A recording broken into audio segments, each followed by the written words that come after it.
And in Godas 27.2 second paragraph, I would like to ask one question from the Health Minister. கௌரவ சுகாதார அமைச்சர் அவர்களே, நேற்றைய தினம் மன்னார் உட்பட வடக்கு மாகாணங்கள் முழுவதுமே தாதிய உத்தியோகத்தர்கள் அடையாள உண்ணாவிரத போராட்டம் ஒன்றை ஆரம்பித்திருக்கிறார்கள். அது தொடர்ந்து நடக்குமாக இருந்தால் வடக்கு மாகாணத்தில் இருக்கிற பொதுமக்கள் தேவையில்லாமல் ஒரு மிகப்பெரிய ஒரு பிரச்சனைக்கு உள்ளாகுவார்கள். அதை தவிர வடக்கு மாகாணத்தில் மட்டுமே சில விடயங்கள் சுகாதாரத்துறையிலே செய்திருக்கிறார்கள். முக்கியமாக சகல உத்தியோகத்தர்களையும் ஒரு புத்தகத்திலே சைன் பண்ணுவதென்ற முடிவுக்கு உங்கள்ட்ட ஒரே ஒரு கேள்வி கேட்கிறேன். தயவு செய்து வடக்கு மாநிலத்தில் இருக்கின்ற அந்த தாதிய உத்தியோகத்தர்களுடைய பிரதிநிதிகளை கூட்டி கொண்டு வந்து உங்களுடைய சுகாதார அமைச்சில் கதைத்து இதை முடிக்கவும், ஏனென்றால் பொதுமக்களுக்கு இது ஒரு பெரிய பிரச்சனையாக இருக்கிறது. நன்றி.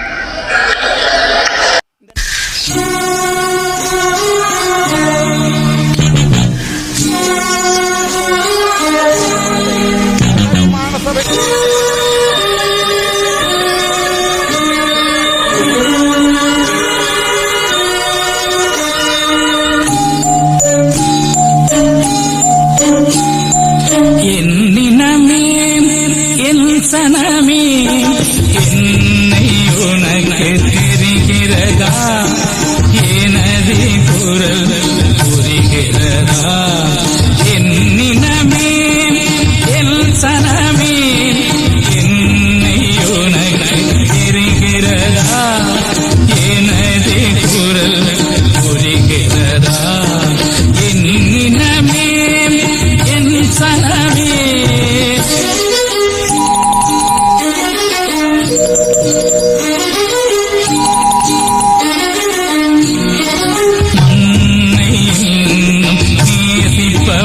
அதனால் மரணத்தையே ஆசிப்பவன், மண்ணை நேசிப்பவன், அதனால் மரணத்தையே ஆசிப்பவன், என்னினமே என் சனமே என்னை உனக்கு தெரிகிறதா, எனது குரல் புரிகிறதா, என்னினமே என் சனமே.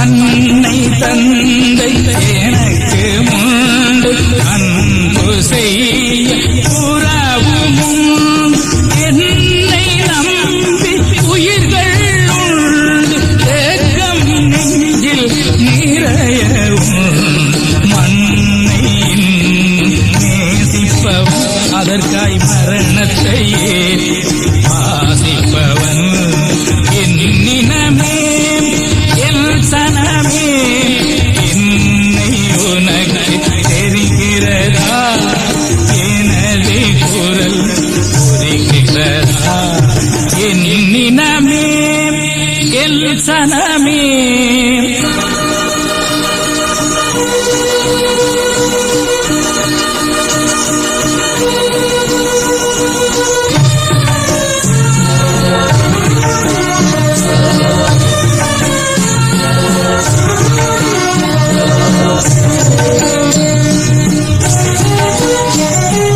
பாசறை நான் புகுந்த இடம் பதுங்கு கூடி உறங்குமிடம், தேச நலன் எனது கடன், என் தமிழே எனது திடன், அதனால் மண்ணை நேசிப்பவன் அதற்காய் மரணத்தையே ஆசிப்பவன், என்னினமே என் சனமே என்னை உனக்கு தெரிகிறதா, எனது குரல் புரிகிறதா, என்னினமே என் சனமே.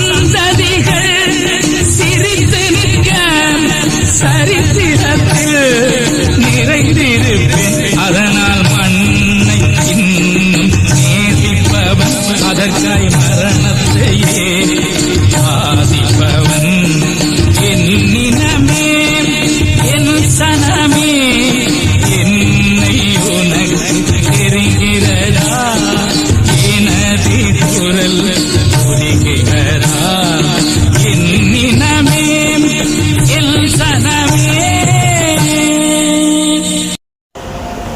வணக்கம், நான் டாக்டர் ராமநாதன் அர்ச்சனா. இன்றைக்கு 2025 ஆண்டு டைம் சொல்கிறாப்பா நவம்பர் 13 12:51 இந்த வீடியோ ரெக்கார்ட் பண்ணும்போது 2 விடயங்கள் இன்றைய தினம் 1 நிமிடம் கதை திருப்பேன் பாராளுமன்றத்தில். அது தொடர்பாக என்னென்று ஃபஸ்ட்டாக சொல்லுகிறேன். இன்னொரு வீடியோ ஒன்று போடுகிறேன். அது முக்கியமான வீடியோ. அது எது தொடர்பான என்று சொன்னால் எங்களுடைய செல்வம் அடைக்கலநாதன் பாராளுமன்ற உறுப்பினர் அவர்களுடைய சிறப்புரிமை தொடர்பான ஒரு வீடியோ. ஸோ முதலாவது வீடியோ நான் போட போவது வந்து இன்றைய தினம் சுகாதார அமைச்சரிடம் நான் ஒரு நிமிடத்தில் பாயிண்ட் ஆஃப் ஆர்டரில் கேட்ட விடயம் என்பது தொடர்பாகவும் அந்த விடயத்துக்கு வந்து சுகாதார அமைச்சர் என்ன பதில் சொல்லியிருக்கிறார் என்பது தொடர்பாகவும் தான் அந்த வீடியோ. நல்ல சுகம் வந்து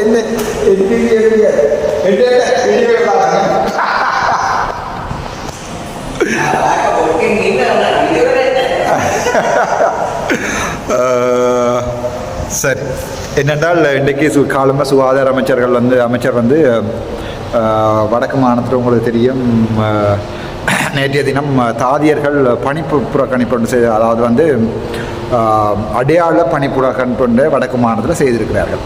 சரிதானே? அந்த அடையாள பணிப்புறக்கணிப்புக்குரிய காரணம் என்ன என்பதையும் அதற்காக நான் கேட்ட கேள்வி என்ன என்பதையும் நான் இந்த வீடியோவில் உங்களுக்கு விளங்கப்படுத்துறது தயாராக இருக்கிறேன். அதாவது வந்து தாதியர்கள் என்று பார்த்தால் உங்களுக்கு தெரியும், ஒரு வைத்தியசாலையை ரன் பண்ணுறதும் மேவே தாதியர்கள் என்றால் அதிக ஆளணி இருக்கிறதும் தாதியர்கள். இப்போ உதாரணத்துக்கு ஒரு வார்டு எடுத்து பார்த்தீங்கன்னா ஒரு கன்சல்டன்ட், ஒரு 2-3 இப்போ சின்ன ஹாஸ்பிட்டலில் ஒரு 2-3 மெடிக்கல் ஆஃபீஸர்ஸ், ஒரு 10 நர்சிங் ஸ்டாஃப், ஒரு 3 மைனர் ஸ்டாஃப், அல்லது வந்து எஸ்கேஎஸ் ஸ்டாஃப், அல்லது அதுக்கு பிறகு ஒரு 2 லேபர்ஸ், அப்படி தான் இருப்பேன். இந்த 10 நர்சிங் ஸ்டாஃப்ன்றது பேர் தான் ஒரு மிகப்பெரிய ஆளணி. ஸோ இவர்களுடைய சேலரி இப்போ உங்களுக்கு தெரியும், நான் ஒரு சில வைத்தியசாலைகளில் வேலை செய்யல நர்சிங் ஸ்டாஃபினுடைய சேலரிகள்லையோ அவர்களுடைய இதுலேயோ நான் கை வைக்கல. ஸ்ட்ராட்டஜிக்கலாக ஒரு ஹாஸ்பிட்டல் ரன் பண்ணுறது வந்து நர்சிங் ஸ்டாஃப், எம்எல்டி நர்சிங் ஸ்டாஃப்ன்றே வைக்கலாம் முக்கியமாக. அப்போ ஒரு ஹாஸ்பிட்டல் ஒழுங்காக ஃபங்க்ஷன் பண்ணணும் என்றால் நாங்கள் மேலே பொசிஷனில் இருந்து கொண்டு கீழே இருக்கிற எங்களுக்கு கீழே இருக்கிறவர்களை சந்தோஷமாக வச்சுருக்கிறது ட்ரை பண்ணணும். பிளவிடாமல் சந்தோஷமாக வச்சுருக்கிறதுக்கு ட்ரை பண்ணணும். நாங்கள் எல்லாத்துலேயும் குறைபிடிச்சு கொண்டு இருக்கலாது. ஸோ இப்போ உங்களுக்கு நான் இதை ஏன் சொல்கிறேன்டா, இப்போ ஒரு ஓட் எடுத்து பார்த்தீங்கன்னா ஒரு ஓட் ரவுண்ட் உண்டு. ஒரு கன்சல்டன் ஒருத்தர் செய்கிறாருடா, என்னடா மெடிக்கல் டாபிக் கதைக்கிறானேன்றீங்க. உங்களுக்கு மட்டும் இல்லை, எனக்கு தான் அது கவலையாக இருக்குது மெடிக்கல் டாபிக் கதைக்கிறது. சரிதானே? ஒரு ஓடை எடுத்து பார்த்தீங்கன்னா அந்த ஓட்டை இப்போ காலமாக வந்து கன்சல்டன் ஒருவர் ஓட் ரவுண்ட் செய்வார். உங்களுக்கு வடிவாக தெரியும், ட்ரோலியை தள்ளிக்கொண்டு தெரிகிற கூட நர்சிங் ஸ்டாஃப். அது பிறகு அதுக்கு முதல் விடிய மெடிக்கல் டாக்டர்ஸ் வந்து ஓட் ரவுண்ட் செய்திருப்பினான். ஒரு கன்சல்டன் வந்து ஓட் ரவுண்ட் செய்வார். அப்பிறகு ஒரு டிசிஷன் எடுத்து டிக்கெட்டில் எழுதிட்டு போன பிறகு அடுத்த நாள் அன்றிரவோ இல்லை பின்னரமோ கன்சல்டன் வந்து ஓட் ரவுண்ட் செய்யும் வரைக்கும் இருக்கிற டாக்டர்ஸுக்கு சப்போர்ட் பண்ணுறது நர்சிங் ஸ்டாஃப். ஸோ நர்சிங் ஸ்டாஃபை நாங்கள் அல்ல நர்சிங் ஆஃபீஸர் அதில் எப்போ பிடிப்பியல் நர்சிங் ஆஃபீஸர்ஸ்ன்றே வைப்போம். நர்சிங் ஆஃபீஸர்ஸை நாங்கள் வந்து ஒழுங்காக ஹாஸ்பிட்டலில் வச்சிருக்கேன்னு சொன்னால் டோட்டல் ஃபங்க்ஷனே ஹாஸ்பிட்டலில் தான் பறக்கும். இப்போ அதுக்காக ஒரு சில நர்ஸ் மேர் இருக்கணும். என்னென்றால் தாங்கள் தான் சொல்லி டாக்டர்ஸுக்கு படிப்பிக்கிற ஒரு சில நர்ஸ் மேரும் இருக்கணும். நான் அவையை பற்றி கதைக்கல, ஒழுங்காக வேலை செய்கிற 99% நர்ஸ் மேரை பற்றி தான் நான் கதைச்சு கொண்டிருக்கேன். ஸோ அவைக்கு வார டைம் காலமே 7 மணி 8 மணி, போகிற டைம் பின்னேரம் அடுத்த நாள் 8 மணி, 24 ஹவர் டியூட்டியெல்லாம் செய்கிறது அவங்க. இப்போ இதில் ஒரு சில நர்சிங் ஸ்டாஃப், ஒரு சில மேட்ரன் மாதிரி இருக்கு, நம்ம பேஷண்ட்டுக்கு பேசுகிறது, கீழே படன்றது, மேலே படன்றது. ஏன்னா அவங்க அந்த ஒர்க் லோடுன்ற விரத்தியில் வேண்ட சம்பளம் அளவுக்கு அல்ல அவங்களுடைய வேலை, ஒர்க் லோடுன்ற விரத்தியில் தான் சில நேரத்தில் அப்படி செய்கிறது. சிலருடைய பிறவிக்கணும் அதில் மாற்றில நம்ம அந்த சின்ன சின்ன விடயங்கள் எல்லாத்தையும் விடுங்க. ஒரு பெருமளவாக பார்க்கல ஒரு ஹாஸ்பிட்டல் உண்டு, அதை ரன் பண்ணுறது வந்து நர்சிங் ஸ்டாஃப். அது நாங்கள் யாருமே இல்லை என்று சொல்லிடாது உங்களுக்கு. அதில் எந்த மாற்று கருத்துக்களுக்கும் உங்களுக்கு இடம் இல்லை. அதே நேரத்தில் உங்களுக்கு தெரியும் எங்களுடைய டாக்டர் சமன் பத்திரனை ப்ரொவின்ஷியல் டைரக்டர் ஹெல்த் சர்வீசஸ் யாழ்ப்பாணத்தினுடைய சாவச்சேரி வைத்தியசாலையில் என்ன சாவச்சேரி வைத்தியசாலையை விட்டு திலத்த வேணும் என்கிறத மும்முரமானு தோற்று போன ஒருவர். He lost. இங்கிலீஷில் சொல்கிறேன் சார், அந்த வீடியோ பார்த்தாலும் the person who called Dr. Saman Patrana is my senior. Once upon a time while I was in base hospital Chavacheri, I started the fight against the injustice for the public.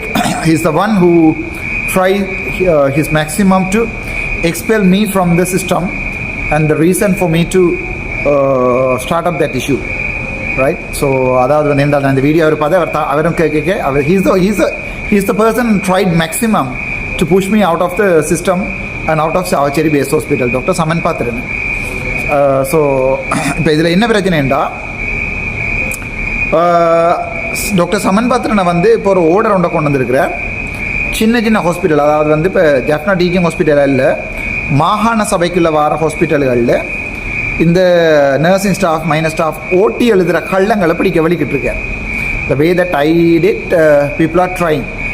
Okay, so now it has become a role model for others. Some others are thinking that if they do the same thing, not only these, say some lawyers now started putting live videos in the car, which I started, and the copyright is owned by myself. அது என்னடா இப்போ பார்த்தீங்கன்னா சில பேர் வந்து நான் என்னுடைய பாணியில் என்ன திட்டினாக்கள் லைவ் போடுறான்னு எல்லாம் என்ன திட்டினாக்கள் என்னுடைய பாணியில் இப்போ சில வேலைகளை செய்ய ஆரம்பித்திருக்கிறார்கள். பார்த்தீங்கன்னா ஒரு சில லோயஸ்மார் வந்து இப்போ காருக்குள்ளேருந்து லைவ் போடுறார்கள். காருக்குள்ளேருந்து லைவ் போடுறதால அர்ச்சுனா ஆகிவிட முடியாது. அதாவது வந்து லைவ் போடுற எல்லாரும் அர்ச்சுனா ஆகிவிட முடியாது. காருக்குலேருந்து லைவ் போடுறதுக்கு ஒரு கோர்ஸ் ஒன்றை ஸ்டார்ட் பண்ணிக்கல, ஒரு ஒரு அடிபாடொன்றை ஸ்டார்ட் பண்ணிக்கல. நீங்களாக பிளான் பண்ணி மாநசபைக்கு போகணும், பார்லிமெண்ட்டுக்கு போகணுமெண்டு காருக்குலேருந்து லைவ் போட்டால் சனத்துக்கு தெரியும் ராசா நீங்கள் அதுக்கு தான் லைவ் போடுறீங்க ஃபேமஸ் ஆகிறதுக்காண்டு சும்மா அந்த மன்றம் இந்த மன்றம் 10,000 ரூபா இப்போ கோடிக்கணக்கில் உழைச்சி கொண்டு 10,000 ரூபா 5,000 ரூபா கொடுத்து ஏழைகள்கிட்ட வாக்கு வேண்டியல. அது வேலையை கொடுக்கும், உங்களை தொழிலை கொடுக்கணும், உங்களை இலக்கணும் சமூகத்துக்கு. சும்மா வெறுமனே 10,000 ரூபா கொடுத்து கொண்டு கொஞ்சம் குழந்தை பிள்ளைகளை வச்சுக்கொண்டு அப்பா கூட்டிக் கொண்டே ஃபோட்டோ எடுத்து போட்டுட்டு அதில் உங்களுக்கு சில நேரம் அப்படி மக்களை ஏமாற்றலாம். அப்படி ஏமாற்றலாண்டு இல்லை, எங்களுடைய மக்கள் பாவம் அப்படியானதில் கூட நம்பிடுவார்கள். ஸோ அப்படி பார்த்தாலும் உங்கள் டிலு போன்றவர்கள் கூட கொப்பி புத்தகம் கொடுத்து கொண்டிருக்கிறார்கள். நாளைக்கும் அவர்கள் சமூகத்தில் மதிக்கப்படணுமல்லோ. அந்த டாபிக் வேறு, அதை பிறகு பார்ப்போம். ஸோ இந்த மாதிரி இவர்களுடைய சமன் பத்திரன் அவர்கள் இந்த வேலையை ஸ்டார்ட் பண்ணியிருக்கிறார் என்றால் சின்ன சின்ன ஹாஸ்பிட்டலில் போய் அங்கே இருக்கிற ஸ்டாஃப் எல்லாரையும் சொல்லியிருக்கார். இப்போ கேட்டகரிஸ் இருக்குது. ஒரு ஹாஸ்பிட்டல் எடுத்திங்கன்னா டிரெக்டர், கன்சல்டன்ட், அது பிறகு மெடிக்கல் ஆஃபீஸர்ஸ், அதுக்கு பிறகு நர்சிங் ஸ்டாஃப், அதுக்கு பிறகு மைனர் ஸ்டாஃப், அது பிறகு லேபர் ஸ்டாஃப், அது பிறகு செக்யூரிட்டி, இப்படி இந்த ஓர்டரில் போகுது கேட்டகரி. அதாவது வந்து ஹயராக்கியல் ஓர்டர்ன்னு சொல்லுவார்கள். டிரெக்டராக வரதுக்கு ரோட்டில் நிற்கிற ஒருத்தரால முடியாது. டிரெக்டராக வரதுக்கு எம்பிபிஎஸ் படித்து அட்மினிஸ்ட்ரேஷன் முடிச்சு தான் போகணும். ஸோ அவர் கொக்கா இவர் கொக்காண்டெல்லாம் கேட்க வேணால் கொக்கண்டபடியாக தான் டிரெக்டராக வந்திருக்கார். அதை விளங்கிக் கொள்ளுங்க. அல்லது வந்து நீங்கள் காட்டி கொடுக்கணும். இது இனத்தை காட்டி கொடுத்து முள்ளி வாய்க்காலில் எந்த போரும் நடக்கையில் ஒன்றும் நடக்கையில் தமிழ் மக்கள் சாயலை விடுதலை புலிகள் தான் பொதுமக்களை சுட்டார்கள் என்று சொல்லி பொய்யொன்றை சொல்லி நீங்களே டிரெக்டராக வரலாம். ஸோ அது வேறு விஷயம். அது நாங்கள் பிரகாரெலாம் பார்ப்போம்.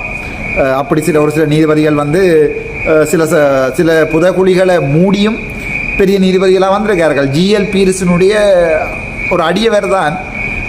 சரி, அதை நான் அப்புறம் பார்ப்போம். அரசியலுக்கு வரைக்கும் அந்த கால் இறங்கி அரசியலுக்கு இறங்கிட்ட மட்டும் சொல்கிறது பிறகு நாங்கள் அந்த கதைகளை பார்ப்போம். ஜிஎல் பீரிசண்டா யார், மஹிந்த ராஜபக்சோட என்ன தொடர்பு, அதுக்கு பிறகு என்னன்றது நாங்கள் ஆறுதலாக பார்ப்போம், கதைப்போம். ஸோ விஷயத்துக்கு வரேன் நான் என்றால் இப்படி இந்த மைனர் ஸ்டாஃபில் வந்து இப்போ நர்சிங் ஸ்டாஃபில் வந்து ஒரு கேட்டகரிக்கல் ஓர்டர் ஒன்று இருக்குது.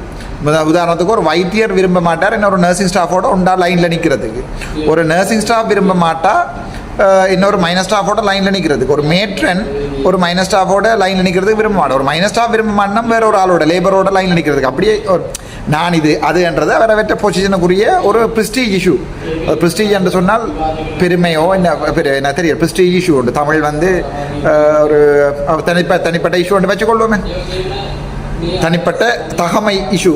ஸோ விஷயத்துக்கு வரேன் என்னென்றால் இப்போ அண்மையில் ஒரு கடிதம் ஒன்று அடிக்கப்பட்டிருக்கிறது. கடிதம் ஃபுல்லாக வாசிக்கையில் எல்லா கேட்டகரி ஸ்டாஃபையும் ஒரு கோப்பியில் சைன் பண்ணணும் பண்ணுறது. நான் அந்த விடயத்தில் வந்து உடன்படையில் என்னென்றா அவையவேண்ட தகுதி தராதரம் தாங்கள் வேலை செய்கிற அந்த ஹயராக்கியல் ஓர்டர்ன்றது மெயின்டைன் பண்ணப்படணும். எல்லாரையும் கொண்டு வந்து ஒன்றுக்குள்ள போட்டு எழுதுகல. இப்போ எம்எல்டின்றது டிகிரி முடிச்ச ஒரு ஆள். அதே மாதிரி பார்த்தீங்கன்னு சொன்னால் எம்எல்டியும் நார்மல் லேபராலும் ஒரு இடத்துல லைனில் நிற்கல. அது வந்து நாங்கள் வெள்ளைக்கால் அந்த நிற்க வேணும். ஆனால் நாங்கள் வெள்ளக்காரில் தானே அந்தளத்துக்கு நாங்கள் என்ன டெவலப் ஆகலை தானே. ஸோ கொஞ்சம் கொஞ்சமாக தான் இந்த சேஞ்ச் மேனேஜ்மெண்ட்டில் கொண்டு வரணும். ஸோ இதை ஒரு 6-7 மாதமாக இப்போ இந்த பிடி இந்த கடிதங்கள் அடித்து ட்ரேட் யூனியன் வந்து இதுக்காக சண்டை பிடிச்சி கொண்டு வந்திருக்கு. அப்படி இல்லை, நாங்கள் நர்ஸ் டாக்டர் அட்டெண்டா அடிபட்டிருக்காங்க. இவருடைய இந்த இதுக்கு வந்து கவர்னரும் வந்து அட்மினிஸ்ட்ரேஷன் தெரியாத கவர்னர் மாதிரியான ஆக்கள், இந்த ஒரு அட்மினிஸ்ட்ரேஷன் தெரிஞ்சு அப்படி முட்டாள்தனமான முடிவுகளுக்கு சேஞ்ச் மேனேஜ்மெண்ட்டுக்கும் எடுத்த வச்சுக்கு போக மாட்டோம். சேஞ்ச் மேனேஜ்மெண்ட் என்றால் அதாவது வந்து மாற்றத்தை முகாமத்துவம் செய்கிறதுக்கு வந்து ஒரு நுழைவு இருக்கும். சும்மா எடுத்த வீச்சுக்கு போய் மாற்றத்தை முகாமத்தை செய்யலாது தானே. ஸோ உண்டு. மற்றது கவர்னர் வந்து இப்படியான நேரங்களில் ட்ரேட் யூனியன் அதில் கூப்பிட்டு கதைச்சு அவங்களுக்கு மரியாதையில் கொடுத்துருக்கோம். ஸ்டாஃப்ன்றது சும்மா விளையாட்டில் தானே வைத்தியசாலையை ரன் பண்ணுறது. அவங்க ஒரு ஆள் பிளவிடுறாருண்டா அவரை பிடிச்சிட்டு அவருக்கு வழக்க போகிறத விட்டு போட்டு ஒட்டுமொத்த கெட்டகரையும் கல்லறன்னு சொல்கிறது பிள்ளை. இப்போ நான் வைத்தியர்களில் எல்லா வழக்கமான வைத்தியசாலை கல்லறன்னு கல்லையில் சொல்லலை. யார் நீங்கள் போதனா வைத்தியசாலையில் நிற்க வேண்டிய இடத்துல திண்ணவேல ஹாஸ்பிட்டல் நிற்கிறீங்களோ நீங்கள் கல்லர். அதாவது டைம் எடுத்துக்கொண்டு வீட்டை நிற்கிறீங்கள தானே. என்னுடைய கதையொழியே எல்லாரும் அப்படி செய்யணும்னு சொல்லிடுறேன். நான் சொல்லிக்கிறேன் போதனா வைத்தியசாலையிலேயே எத்தனையோ பெரிய கடவுள் மாதிரி இருக்கணும். அதுக்கு இன்னொரு நல்ல உதாரணம், போதனா வைத்தியசாலையில் இருந்து இந்த பாராளுமன்றத்துக்கு ஒரு பெரிய அட்ஜர்ன்மெண்ட் மோஷனுடைய கொண்டு வரேன் நான் பின்னர் 6 மணிக்கு நீங்கள் பார்க்கலாம். ஸோ இதில் அந்த கேட்டகரி ஸ்டாஃபை கூப்பிட்டு கதைச்சிருக்கலாம், கதைக்கல. ஸோ எனக்கு யாழ்ப்பாணத்தில் கோல் வந்தது, டாக்டர் இது ஏர்ஜென்சி, அதாவது இது எமர்ஜென்சி எல்லாம் ஒன்று தான். Urgent, so urgency emergency what ever it is. Doctor என்ன மன்னர் வைத்தியசாலையெல்லாம் பொதுமக்கள் அவதிப்படுற மாதிரிலாம் நான் வீடியோ பார்த்தேன். ஸோ எனக்கு சொன்னார்கள் வந்து என்னென்றால் டாக்டர் உடனடியாக இதை நீங்கள் பாராளுமன்றத்தில் கதையும் கொண்டு சொல்லி 2 பக்கம் கோல் வந்தது. சமன் பத்திரம் என்றால் பொதுமக்களை தெரியப்படுத்தும்போது அவங்க களவெடுக்கிறாங்க. சும்மா ஃபேமஸாக வரணுமன்றதுக்காண்டியெல்லாம் பொதுமக்களுக்கு தெரியப்படுத்தல. அது என்ன அர்ச்சுனா செய்த மாதிரி எல்லாரும் செய்யணும்னு ஆசைப்படுறதுக்கு கஷ்டம்தானே, அது பிள்ளை. அதுக்கு முக்கணம் இல்லை தானே. நாங்கள் சும்மா நீங்கள் இப்போ ஒரு ரீசன் ஒன்று இருக்கணும். ஒரு கல்லரை பிடிச்சி உதாரணத்தோடு சொல்லணும், இந்த கிருசாந்தி அம்மா அக்கௌண்ட்டில் இத்தனை நம்பர் அக்கௌண்ட்டில் காசு சேர்த்துருக்குறாண்டு தெல்லிப்பள வைத்தியசாலையில் அடிக்கணும். அதில் ஒரு மொட்டை லோயர் ஒருத்தர் எனக்கு ஒரு எல்லோடியும் அடிச்சிருந்தவர் மொட்டையர் வழக்கு போடுவார்னு பார்த்தவர் மாட்டையில் 7 மணி நேரம் மொட்டையர் போட்டிருக்கலாம் வழக்கை. சும்மா அவருட்டு நாங்கள் வந்து வழக்கெல்லாம் பழகிட்டோம். முதல் டாக்டராக இருக்க கஷ்டமாக இருந்தது, இப்போ இந்த வழக்குகள் நாங்கள் பழகிட்டோம். ஸோ யாழ்ப்பாணத்தில் எத்தனையோ மொட்டைகள் இருக்கு, நம்ம என்ன லோயரா. அப்போ ஒரு மொட்டை போய் நான் தான் அந்த மொட்டை அண்டைகளில் இப்படி கல்லன்றது இப்படி வரும். சரி, நான் அப்புறம் அரசியலும் செய்து கொண்டு எங்களையும் துளைக்கிறதுக்கு அவர் பார்த்தீங்கன்னா ஒரு அரசியல் கட்சியின் அடியாள் எங்களுக்கு எதிராக வழக்கு செய்கிறவர். சரி, அதை விடுவோம், நாங்கள் பிரச்சனை இல்லை, நாங்கள் நீதிமன்றங்களை பார்த்துக்கொள்வோம். எங்களுக்கு லோயஸ் இருக்கணும் தானே, அர்ச்சுனாவை மட்டும் விரும்புகிற லோயஸ் இருக்கணும் தானே. ஸோ விஷயம் என்னென்னா ஆதாரங்களோட சொல்லுவோம். ஆதாரங்களோட சொல்லாமல் சும்மா எடுத்தன் கவுத்தன் என்று சொல்லி என்ன செய்யலாது, நாங்கள் இந்த விஷயங்களை செய்யலாது. ஸோ எனக்கு அது சொல்லப்பட்ட போது இன்றைய தினம் நான் சுகாதார அமைச்சரோட அந்த கேள்வியில் கேட்டிருந்தேன்னா அதுக்கு சுகாதார அமைச்சர் என்ன பதில் சொல்லியிருக்கிறார் என்ற விளக்கத்தையும் நான் இதோட உங்களுக்கு போடுறேன். நீங்கள் அந்த விளக்கத்தையும் நீங்கள் பார்க்கலாம். என்னை பொறுத்த வரைக்கும் நான் இந்த விஷயத்தில் நர்சிங் ஸ்டாஃபுக்கு சப்போர்ட் பண்ணுவேன். அதாவது அவங்களையும் திலத்திட்டு டாக்டரையும் திலத்தி போட்டு எல்லாரையும் திலத்தி போட்டு வடக்கு மாநிலத்தில் ஹாஸ்பிட்டலில் யாரை பார்க்குறது. அதுக்காக ஒரு நர்சிங் ஸ்டாஃப் விட்டால் காப்பாற்ற மாட்டேன். நான் ஒரு பௌத்தரையே என்று சொல்லுவாங்க சிங்களத்தில். அதாவது வந்து ஒரு குழுவைத்தான் பார்ப்பேன். ஒரு குழுவில் 100 பேர் இருந்தால் இல்லை எத்தனை பேர் கள்ளர், 50 பேர் கள்ளரண்டா 51 பேர் கள்ளரண்டா அந்த குழுவையே கள்ளரண்டு சொல்லலாம் நாங்கள். ஆனால் 2 பேர் கள்ளரண்டதுக்காண்டி 98% கள்ளரண்டு சொல்ல இயலாது. அது என்னுடைய தனிப்பட்ட கருத்து. ஸோ இந்த விடயத்தில் நான் அது பாராளுமன்றத்தில் கதைச்சிருக்கிறேன். அந்த அதுக்கு சுகாதார அமைச்சர் சொல்லியிருக்கிறார். அவையை கூட்டி கொண்டு வந்து மீட்டிங்கை வச்சு அது சம்பந்தமாக கதைப்பேன். நானும் இந்த மீட்டிங்களுக்கு போய் இருந்து கொண்டு அவையை கூட்டி கொண்டு வந்து இந்த கதைச்சு அதாவது நான் அந்த பிரச்சனையை முடிச்சு வச்சேனான்லாம் கலசு எடுக்கிறவன் இல்லை. என்னுடைய கடமை, என்னுடைய மக்கள் எனக்கு வாக்கு போட்டது இப்படியான ஒரு விடயங்களை செய்யுங்கன்னு சொல்லி. ஸோ அதை நான் செய்து விட்டுருக்கிறேன். இப்போ பொதுமக்களுக்கு பாதிப்பு இல்லை, ஏன் நர்சிங் ஸ்டாஃப் ஸ்ட்ரைக் இல்லை. நர்சிங் ஸ்டாஃபுக்கு பாதிப்பு இல்லை, ஏன் அவர்கள் ஸ்ட்ரைக் இல்லை. இது இங்கே சில பேருக்கு சுடுது மடியப்படின்றதுக்காண்டி அர்ச்சுனா ஆவணம்ன்றதுக்காண்டி சும்மா இருக்கிற எல்லா நர்ஸோடையும் போய் நொட்டக்கூடாது. அதுக்கு இது இருக்க வேணும். சும்மா வந்திருந்தோன்னு என்ன செய்யக்கூடாது, நீங்கள் உங்கள் நொட்டக்கூடாது. நொட்டினால் அது படு கேவலமான முடிவுகளில் தான் முடியும். வேலையில் இழக்கிற நேரங்களில் வரணும். அந்த நேரங்களில் நீங்கள் போய் நொட்டி போட்டேன்னு எனக்கு வேலை போயிட்டேன்னு சொல்லி உங்களுக்கு சனம் ஓட் போடாது. சனத்துக்காக போராடி தூக்குல தொங்குறது வேறு, தூக்குல தொங்குற மாதிரி நடிக்கிறது வேறு. ஆகவே நான் இந்த விடயத்தில் நர்சிங் ஸ்டாஃபுக்கு தான் என்னுடைய முழு சப்போர்ட்டும் இருக்கும். ஏனென்றால் அப்படியான வேலைகளை செய்யலாது. நர்சிங் ஸ்டாஃப்ன்றது ஒரு ஹாஸ்பிட்டலோட ரன் பண்ணுற ஒரு ஒரு ஒரு என்ன சொல்கிறது, ஒரு டீம். ஹெல்த்ன்றது ஒரு டீம் ஒர்க்.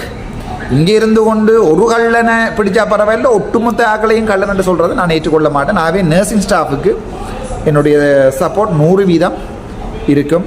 நீங்கள் உங்களுடைய பிரச்சனைகளை சுகாதார அமைச்சில் வந்து கதைச்சு கொள்ளுங்க. உங்களோட பிரதிநிதிகளை தம்பி ஜனார்த்தன் மற்ற உங்களோட டீம், அதை விட உங்களோட மத ஜூனியன் எல்லோரும் போய் கதைச்சு கொள்ளுங்க. நான் அரேஞ்ச் பண்ணிக்கேன். நான் இந்த மீட்டிங்களுக்கு வரையில ராசா. என்னோட நாங்கள் வர மீட்டிங்கள் பேத்தனமே இருக்குது. அந்த மீட்டிங்கில் அப்படி பேர்த்தனமாக இருக்கிறதால வர பாதிப்புகள் என்னுடைய நர்சிங் ஸ்டாஃபுக்கு வரக்கூடாதுன்றதில் நான் தெளிவாக இருக்கிறேன். அந்த விஷயத்துக்கு உங்களுக்காக கதைத்து இருக்கிறேன். இந்த வரைக்கும் எந்த ஹாஸ்பிட்டலில் இருந்தும் அர்ச்சனா ராமநாதன் வெளியால் போய்க்கல. நர்சிங் ஸ்டாஃப் போகாதீங்க டாக்டர்னு அழுதுதான் பழக்கம். நன்றி, வணக்கம். Doctor Archana.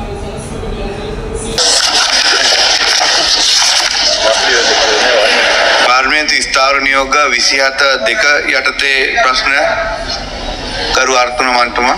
Honorable Speaker, according to the Standing Order 27(2) second paragraph, I would like to ask one question from the Health Minister. கௌரவ சுகாதார அமைச்சர் அவர்களே, நேற்றைய தினம் வந்து மன்னார் உட்பட வடக்கு மாகாணங்கள் முழுவதுமே தாதிய உத்தியோகத்தர்கள் அடையாள உண்ணாவிரத போராட்டம் ஒன்றை ஆரம்பித்திருக்கிறார்கள்.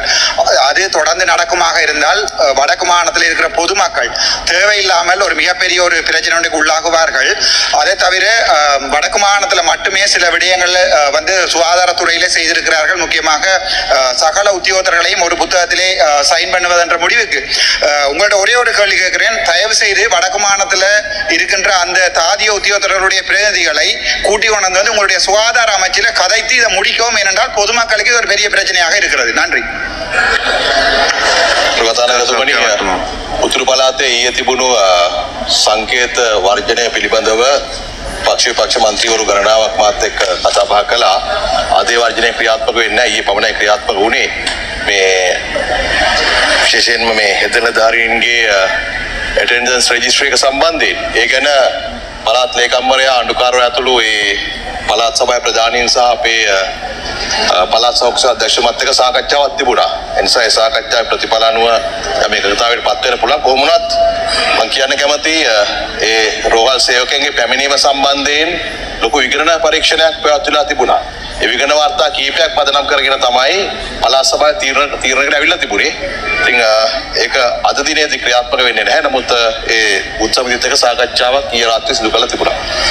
පාර්ලිමේන්තුවේ இதில் சுகாதார அமைச்சர் பதில் சொல்லுகிறார் என்றால், இந்த வடக்கு மாகாணத்திலே நடந்த இந்த தாதியர்களுடைய அடையாள கணிப்பு போராட்டத்தை தொடர்பாக தனக்கு அரசாங்கம் மற்றும் எதிர்கட்சிகளில் பல பாராளுமன்ற உறுப்பினர்கள் கதைத்திருந்தார்கள் என்றும், அதற்கு காரணம் வந்து வடக்கு மாகாணத்தில் செய்யப்பட்ட ஒரு சில ஒடிட்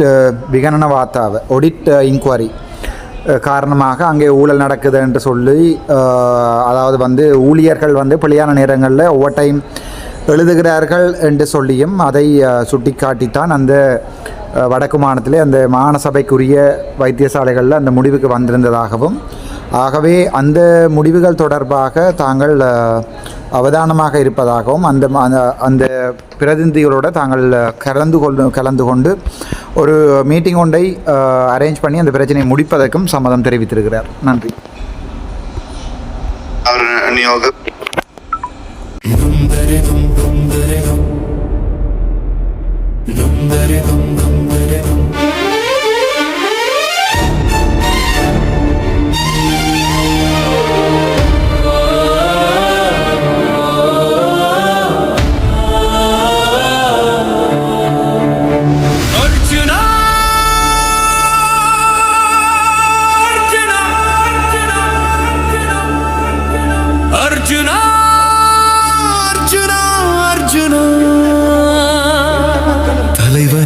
பிள்ளை நீயடா, தமிழரின் நம்பிக்கை நீயடா, மக்களின் நெஞ்சில் நின்றவன் நீயடா.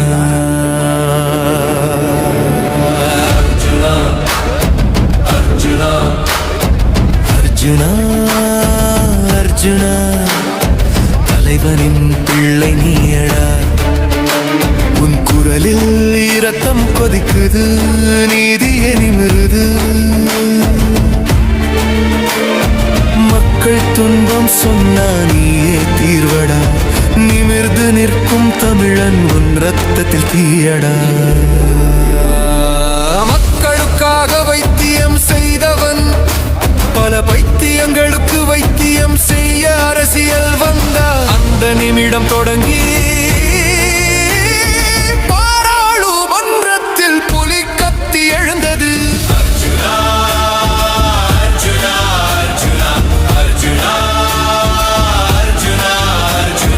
தலைவனின் பிள்ளை நீயடா, தமிழரின் நம்பிக்கை நீயடா.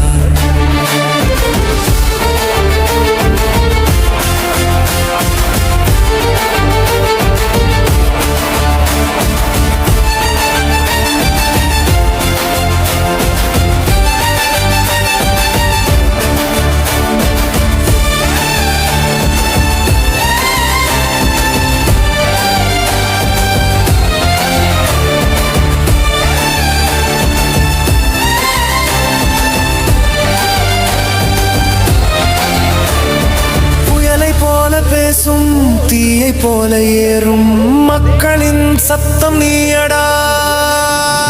பாராளுமன்றத்தில் தமிழ் புலியடா, உன் பேச்சினால் பலர் வலை தேடும் எலியடா. அசையாத தைரியம் உன் நெஞ்சில் எழுதப்பட்டது, வாழ்க்கையொரு வாழ் நீதான் அதன் முனை. மனதில் மின்னல் குரலில் சக்தி, நீதிக்கு நடக்கும் தமிழ் மரம், நீ எதிரிகள் வந்தாலும் தாழ்வில்லை.